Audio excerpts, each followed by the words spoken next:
how's it going? It's Nigel here, and today, I've got a review for the Fantastic Four movie. So, this is going to be about the movie that came out in 2005, the Fantastic Four movie that came out in 2005, which, to be honest, they kind of missed a potentially cool moment not releasing it a year earlier. But then again, maybe the movie wouldn't have turned out as good as it did if it had released a year earlier. Rush stuff usually doesn't turn out that well, but nevertheless, we're gonna review it here. And of course, as always, I'm not a professional movie reviewer, just a man who enjoys a good time. And I'll admit, I had a pretty good time for the most part watching this movie. It had been a while since I saw the movie. I think the last time I saw it was actually a few years ago, if I'm not mistaken. Also, just be warned, you may hear a lot of background noise. My next door neighbor are doing God knows what. I think they might be moving.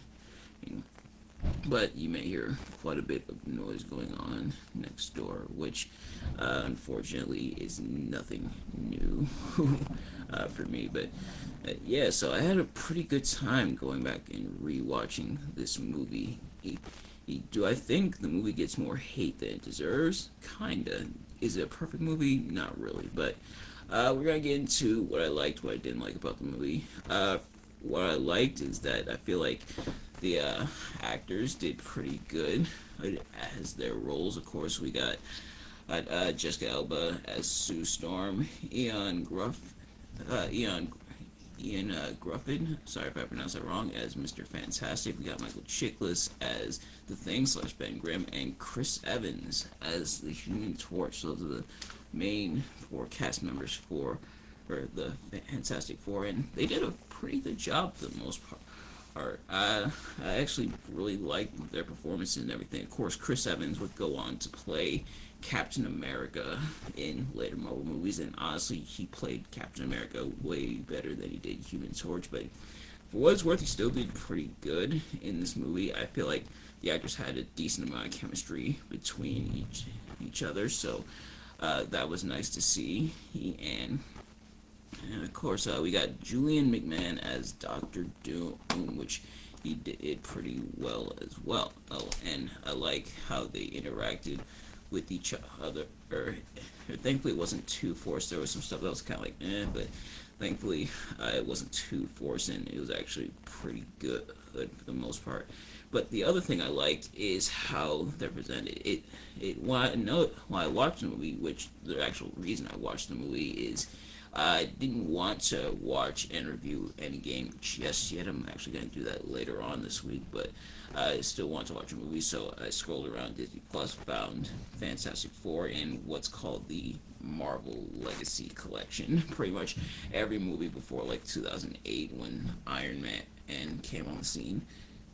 But yeah, so I found Fantastic Four. I figured I'd give it a watch, and for the most part, I'm glad I did. But what I noticed about the movie and its characters is that, for the most part, it feels like they at least have like the gist of each character in the movie. They got like the core idea of the stuff that the Fantastic Four is known for. Of course, Reed Richards is the scientist, the brains, of course, the smartest man in the world, and then you got Sue Storm, who's like the mother figure for the Fantastic Four. Then you got the Thing, ugly on the outside, but good heart on the inside, good to the core. And you got Human Torch. He's like the hothead, like the hot shot of the group. So I think they were able to get the gist of the characters down packed, and they pretty much got the idea of what they were about, and they also got some of the relationships. Of course, you got the romance between Reed Richards and Sue Storm. Then you got kind of like that big little brother, or like big brother annoying little brother type relationship between the Thing and Human Torch, and we see how they interact with one another. They don't always get along, but they try their best. They feel kind of like a family. Of course, Marvel's first family, Fantastic Four and everything. And he got the idea of the Thing wanting to be changed back, and Mr. Fantastic trying, aka Reed Richards. I may interchange between like their superhero names and their real names, but Reed Richards trying his best to change him back. Heck, not able to do so. Only Doom's able to do so, but Ben Grimm realizes that things were better as the Thing, and that he pretty much helped Doom try to take over the world. So he goes back to the Thing, although who was there to operate the machine by that point in the scene, the other characters were elsewhere. But other than that, yeah, so they got the gist, and of course Doctor Doom is evil and everything. So they have the gist down. They got like the core idea of the Fantastic Four, or which is good at least. Now the thing that separates a good superhero movie from a great superhero movie, and then what separates those from like a bad superhero movie.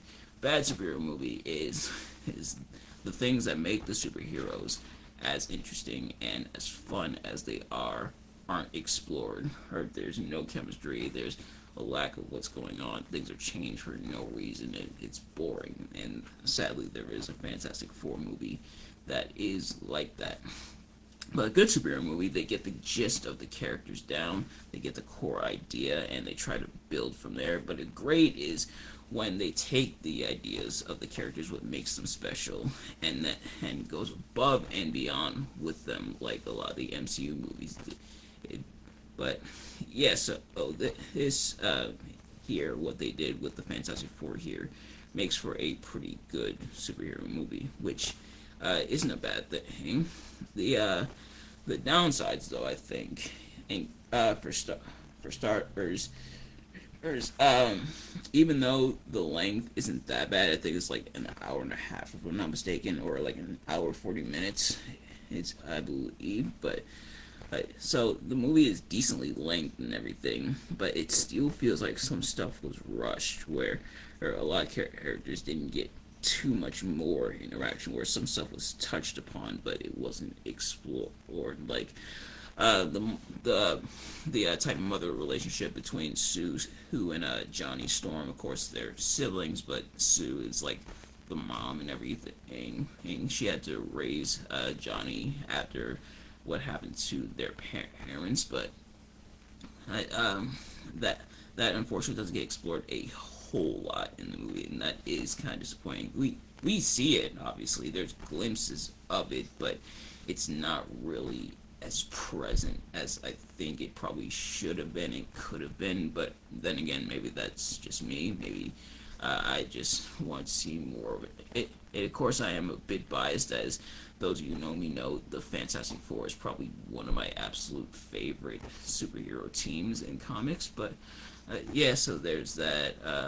We see some nerdy stuff from Reed, of course. So, like I said, the gist of the characters, but they don't really go too far with it. The other thing is that there are parts of the movie that do feel a bit dated. Some of the effects do feel like 2005 effects, like some movies. And I remember I kind of touched upon this while I reviewed TMNT. If you haven't checked out that review, go ahead and do so.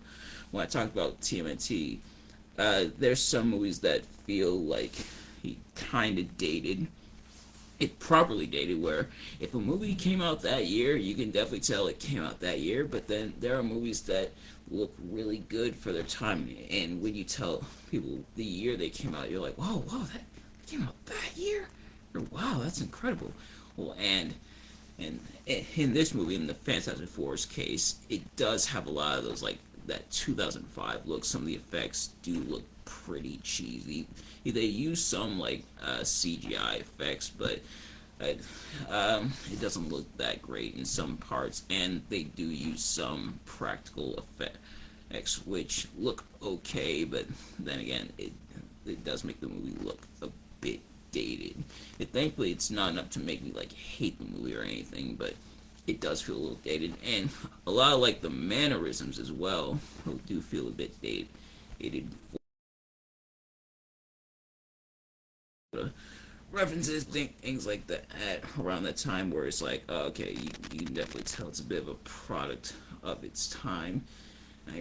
And that's evident with some of the characters as well and how they act and everything. It definitely does kind of feel like a 2000s movie, especially I feel like with Sue, which is a bit disappointing where she's supposed to be, like I said, the mother figure of the group, but she's more so kind of just the female of the group, the love interest. It's pretty much her walking onto the movie and saying, "Hi, how's it going? I'll be your love interest for the next hour and a half." And that's a bit disappointing how she's mainly like the love interest, the token of affection between Reed Richards and Doctor Doom. They're all vying for her. Now, of course, to be fair, and Harry kind of is like that in the comics as well, especially with Reed, because of course Reed and Sue do end up getting married, and they will end up getting married in the next movie. The next Fantastic Four movie. When will I watch that? I'm not sure, but yeah. So she's kind. It feels like she's kind of the female of the group. She's kind of just there, unfortunately. Which, like I said, is unfortunate, especially because I think Jessica Alba did a pretty good job as Sue Storm, but to see her kind of minimized, I don't know, it just didn't really sit right with me. But again, and these are mostly my opinions, so maybe that's just me watching it. Maybe you could completely disagree, and that'd be fine, of course. Of course, with these movie reviews, they're all just my opinion and everything, and how I feel about them. So if you disagree, that is totally fine, and let me know. But yeah. So some of that stuff feels dated, and like I said, some of the effects feel dated, and some of the changes that they made were a bit weird. How Victor Von Doom is kind of has the metallic skin because he was affected by the cosmic storm as well. But it leads to him having the metal suit and everything like he's supposed to have in the comics, which in the comics turns out was not always that way, but was like that well before the accident, the cosmic storm that gave the Fantastic Four their powers. And actually, what happened was the because Reed and Doctor Doom went to college together, or they studied college together. They were roommates, and there was an explosion. And while Victor Von Doom was doing a lab, and it caused his body to be disfigured, so he needed the metal suit to like keep himself alive, and the metal suit was like grafted to him and stuff. And he got kicked out of college, of course, because you kind of can't pull up the lab and still stay there. And that's how Reed actually met Ben Grimm. And sadly, that's a relationship that doesn't get explored either. Is the relationship between Reed Richards and Ben Grimm, how they started off in college, how they became friends, and how Reed is like, "You're gonna fly the plane when we go to outer space." It's alluded to in the movie, but there's no like flashbacks. It's more so just, hey, Reed's here, Ben's here, they have history. That's all you need to know. Well, and it is unfortunate. Like I said, maybe like with a bit of a longer runtime, and it would have been good to explore that relationship a little bit more. Obviously, not to be the focus of the whole movie, but to see it explored some more probably would have benefited the movie. But once again, like I said, maybe that's just me. But overall, this stuff's not enough to bother me too much. Just a bit disappointing, but overall, I still really like the movie, and I think it was a pretty good movie for its time. I'm hopefully the Fantastic Four do really well in the MCU. Apparently, John Krasinski's cameo as Mr. Fantastic is temporary for now.